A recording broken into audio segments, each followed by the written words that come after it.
Hey everyone, and welcome. Today, we're going to peel back the curtain on something we literally all do, every single day. Eat. We're about to explore the incredible and kind of hidden journey our food takes to get from a farm somewhere on the planet all the way to our plate. So, let's dive in. I mean, seriously, have you ever really stopped to think about it? That banana sitting on your counter, it probably started its life thousands of miles away, in a place like Central America. So how in the world did it get to you perfectly ripe and not all bruised and mushy? Well, it's definitely not magic. Nope, not magic at all. It's all part of this huge, incredibly complex, and super interconnected global system. This system is what basically determines what we eat, where it comes from, and who really benefits from it all. And in this explainer, we're going to unpack exactly how this whole thing works. All right, first up, Section 1, your food's secret journey. Let's trace the basic path your food takes. What are the key stops it makes on this wild trip across the globe?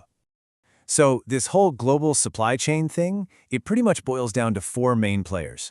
Of course, it all starts with the farmers, the ones growing the raw stuff. From there, it goes to processors, who take those raw materials and turn them into something else, like turning cacao beans into cocoa powder.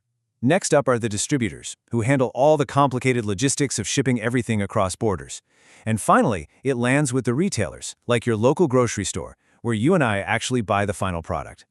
And this table right here really shows you how much we all depend on each other. I mean, think about it. The people growing the food and the people eating it are almost never in the same place. We get the cacao for our chocolate from the Ivory Coast, our coffee from Brazil, and our vanilla from Madagascar. It's this giant worldwide web of food connecting every single one of us. But as we're about to see, this interconnectedness can come with a pretty serious hidden cost. Which brings us to our second section, the price of dependence. Because what happens when an entire country's economy basically hangs on the success of a single crop? Well, it creates a very, very fragile situation. The key term to wrap your head around here is commodity dependence, and it's pretty much exactly what it sounds like. It's when a nation's entire economic stability is super reliant on exporting just one or maybe a few cash crops. They are, in short, betting their whole economy on the rest of the world wanting their one thing. Now, what's really fascinating is that this structure isn't new. Not at all. Geographers often describe it as a holdover from the age of imperialism, when colonial economies were literally set up for the specific purpose of exporting raw materials back to Europe. For many of these nations, breaking out of that old economic model has been a real uphill battle. Let's look at a really powerful real-world example. Check this out. Nearly 2/3 of all the vanilla in the entire world comes from one single country, Madagascar. 2/3? That's insane. So what does that actually mean for their economy? Well, just take a look at this chart. Vanilla exports alone account for a staggering 10% of Madagascar's entire economy. When one little sweet-smelling bean has that much power, the country becomes incredibly vulnerable. And the risks are huge. I mean, if consumer tastes suddenly shift to a different flavor, Madagascar's economy could just tank. A single bad hurricane, like the cyclones that hit them a few years back, can wipe out the crops and cause billions in losses. And even just the normal everyday price swings on the global market can create massive, massive instability.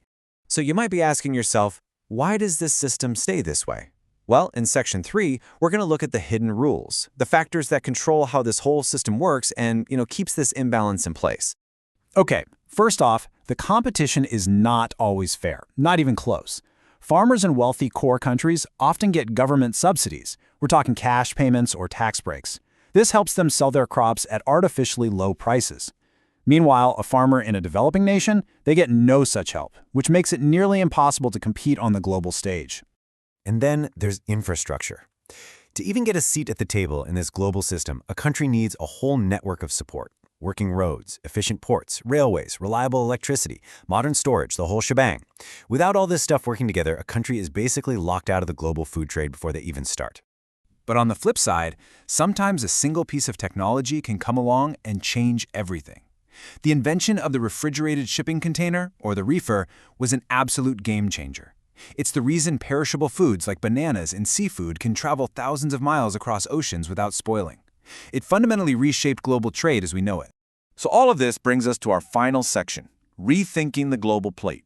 Given all these complexities and all these inequalities, people are starting to ask a very important question. Can we do this better? Because the truth is, this whole system has some pretty significant consequences. The massive demand for certain crops leads to large-scale deforestation and a ton of greenhouse gas emissions. It can also create really tough labor situations, forcing workers in rural areas to migrate just to find jobs. And this is where movements like fair trade come into the picture. In the conventional system, which you can see on the left, the farmers who actually grow the stuff often get just a tiny fraction of the final price. Fair trade aims to fix this. By making sure farmers get a fair wage, that money can then be invested back into their communities for things like education, technology, and healthcare. So there's no doubt about it. The food on our plates connects us to people and places all over the world. But it's worth asking the big question here. Is the system that connects us all built to be truly fair and sustainable for everyone involved? It's definitely something to think about next time you peel a banana.